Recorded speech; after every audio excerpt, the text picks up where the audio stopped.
날숨 소리 윤상기. 휘영청 뜬 보름달이 창문 앞에 걸려있는 밤이다. 책상 앞에 붓 한 자루와 한지를 올려놓았다. 벼루에 물을 붓고 먹을 갈며 묵묵히 앞에 펼쳐진 한지를 바라본다. 반상 위에 펼쳐진 흰 종이에 천지의 맑고 깊은 기운이 스며 있는 것 같다. 벼루에 있는 농도 짙은 먹물에 붓을 담갔다. 적당히 먹물을 훑어낸 붓을 들고 접지하는 순간 갑자기 한지가 존재를 송두리째 드러낸 사람처럼 느껴졌다. 종이는 온몸이 하얗게 내 마음속에 비쳐들면서 숨을 쉬고 있는 생물과 같다. 문득 먼 세상에 계신 아버지 모습이 문득 떠올랐다. 아버지는 시골 유생이었다. 어릴 때부터 익힌 한학과 서예를 즐기셨다. 어머니는 아버지 청년 시절 일을 가끔 이야기해 주셨다. 아버지는 20살 때 농촌 일의 실증을 느끼고 서울로 가출하셨다고 했다. 서울 모 한의원에 취업해서 새로운 생을 개척하기 시작하셨다. 장남이 가족을 버리고 가출하자 할아버지는 상심하여 몸져 누웠다 한다. 할아버지 병환 소식에 아버지는 서울 생활을 접고 1년 만에 귀향하고 말았다. 운명으로부터 분리된 꿈의 소멸, 희망이 사라지는 현실 앞에서 아버지의 긴 방황은 시작되었다. 아버지는 농촌 일을 거들어보지 않고 매일 술친구들과 어울려 두루마기에 바람을 묻히고 지냈다. 날마다 되풀이되는 주벽에 어머니의 앞치마는 한숨진 얼룩이 마를 날이 없었다. 30살의 장손이 태어나고서야 마음을 잡고 다시 농촌 생활로 되돌아왔다 한다. 내 어린 시절 아버지는 인근 마을 모정 현판이며 동네 사람들 새로 지은 집, 상량에 글을 써주었다. 마을 장례식 명정 글씨는 늘 아버지의 몫이었다. 집에서 시간이 날 때면 붓을 잡았다. 나는 말뚝에 곱비 맨 송아지처럼 아버지 곁에서 먹을 갈아야 했다. 이미 내 마음은 콩밭에 가 있었다. 골목길 양지바른 고삿에서 친구들이 제기차고 신나게 팽이치는 모습이 눈에 선하였다. 먹은 빨리 간다고 갈아지는 것이 아니다. 급하게 갈수록 손에 묻고 먹물이 사방으로 튀었다.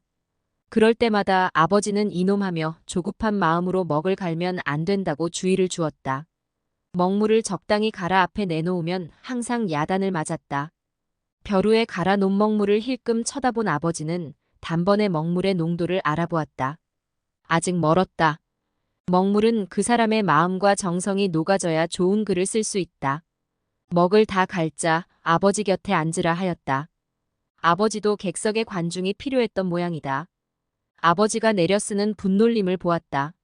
마분지에 내가 전혀 읽지 못하는 한문을 몇 번이고 연습하였다. 어느 정도 필력이 다듬어지자 한지를 정성스럽게 펼치고 종이를 뚫어지게 바라보며 긴 호흡을 여러 번 하였다. 그때 아버지의 모습은 세상의 길을 전부 모으는 기인처럼 보였다. 몇 글자를 쓰고 나서 큰 소리로 후유하고 참았던 날숨을 토해냈다. 다음 장에서 획이 빗나가자 하면서 쓰던 종이를 구겨버렸다. 아까운 한지는 그걸로 생을 다하며 상실의 아픔을 체험하고 있었다.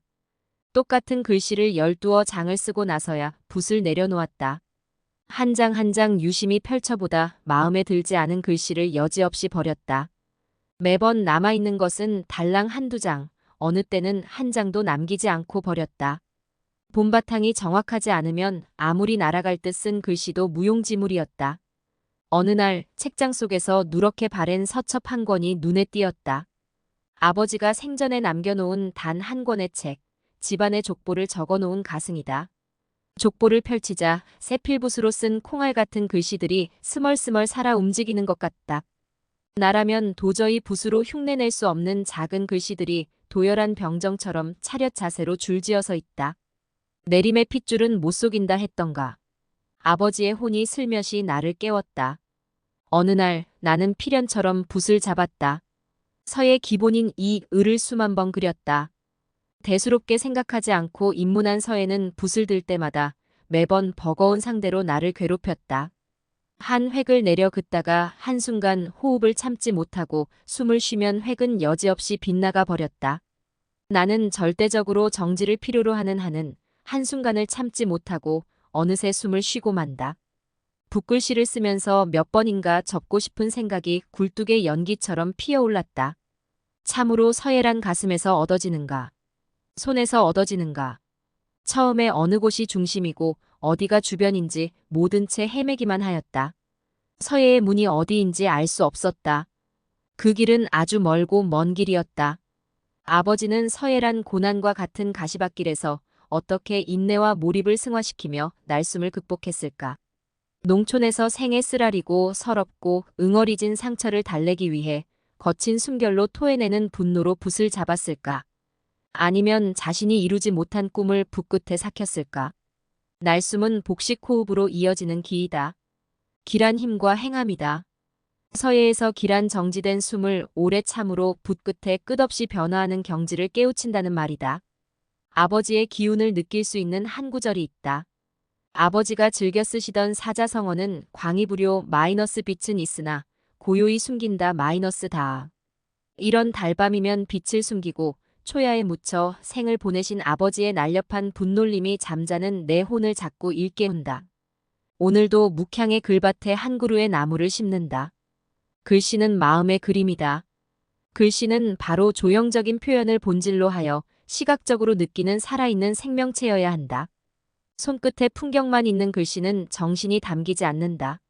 숨을 억누르며 붓끝을 통해 눌러지는 힘, 빠르고 느림, 먹에 짙고 옅음, 짜임새의 안정을 위해 필선의 여백과 행간에 아낌없이 점, 획을 터뜨려 본다. 한 번 붓질로 이루어낸 묵선의 형상이 기묘하다. 바탕의 뱀 먹물은 단순한 무채색의 검정이 아니라 다채로운 검은색이 살아 움직이고 있다.